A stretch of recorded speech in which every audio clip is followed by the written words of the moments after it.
എല്ലാവർക്കും പുതിയൊരു വീഡിയോയിലേക്ക് സ്വാഗതം. അപ്പോൾ നമ്മളിന്ന് കാണിക്കാൻ പോകുന്നത് ഇളന്തപ്പഴമാണ് കേട്ടോ. ബെയറാപ്പിൾ ഇപ്പോൾ നാട്ടിൽ ട്രെൻഡായിക്കൊണ്ടിരിക്കുന്ന സാധനമാണ്. ഇപ്പോൾ ബെയറാപ്പിൾ എല്ലാവരും വെക്കുന്നുണ്ട്. ഇതിൻ്റെ റെഡും ഉണ്ട് നാട്ടിലെന്ന് പറയുന്നുണ്ട്, പക്ഷെ കായ്ക്കുന്നുണ്ടോ ഇല്ലയെന്ന് അറിയില്ല. ഇത് രണ്ട് തരം ഉണ്ട് കേട്ടോ നമ്മളതിൽ.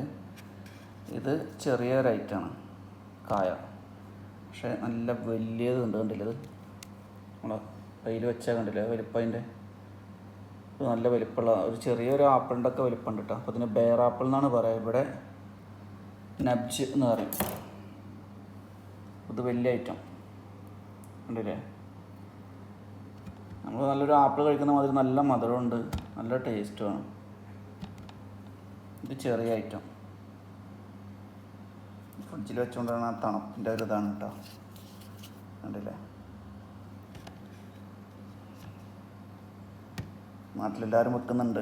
ചെറിയൊരു സ്ഥലമില്ലാത്തവരൊക്കെ ചെറിയൊരു ചട്ടിയിൽ വെച്ചാൽ നല്ല ഉണ്ടാവും. വർഷത്തിൽ 2 വട്ടം 3 വട്ടമൊക്കെ കായ്ക്കും എന്ന് പറയുന്നുണ്ട്. നേരാണോന്ന് അറിയില്ല. ഇവിടെ വർഷത്തിൽ 1 വട്ടം കായ്ക്കുന്നുള്ളൂ കേട്ടോ. നമ്മളവിടെ നാട്ടിൽ വെക്കുന്നത് ഹൈബ്രിഡ് തൈകളായതുകൊണ്ടാവും അങ്ങനെ കായ്ക്കുന്നത്. ഇത് ഞാൻ ഒന്ന് കഴിച്ചിട്ട് ഞങ്ങൾക്ക് കാണിച്ചു തരാം. ഇത് നല്ല ടേസ്റ്റാണ് സാധനം.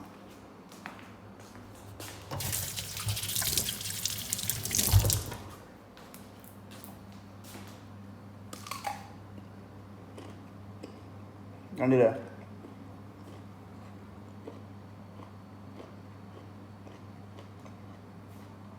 നല്ല മധുരമുണ്ട്.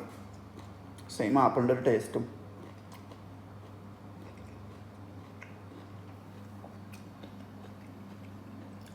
നല്ല മധുരം എന്ന് പറഞ്ഞാൽ നല്ല മധുരമുണ്ട്.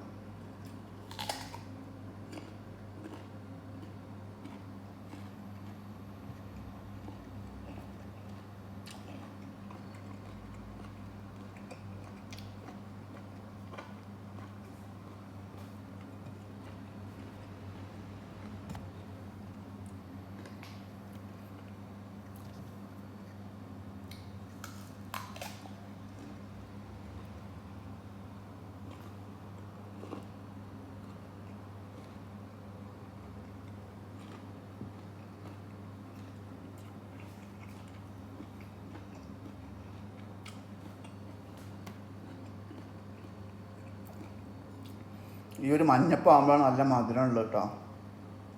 ഇങ്ങനെ ഒരു പച്ചണ് മാറിയിട്ട് മഞ്ഞായിട്ട് വരണം, അപ്പോഴാണ് ഇതിൻ്റെ മധുരം.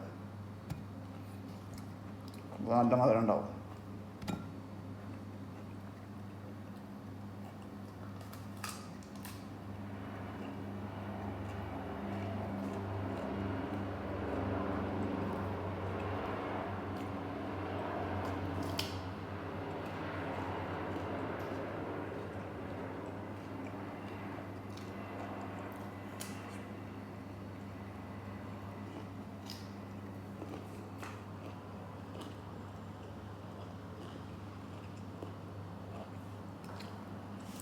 ഇതാണ് അതിൻ്റെ കുരു, ചെറിയ കുരുവാണ്.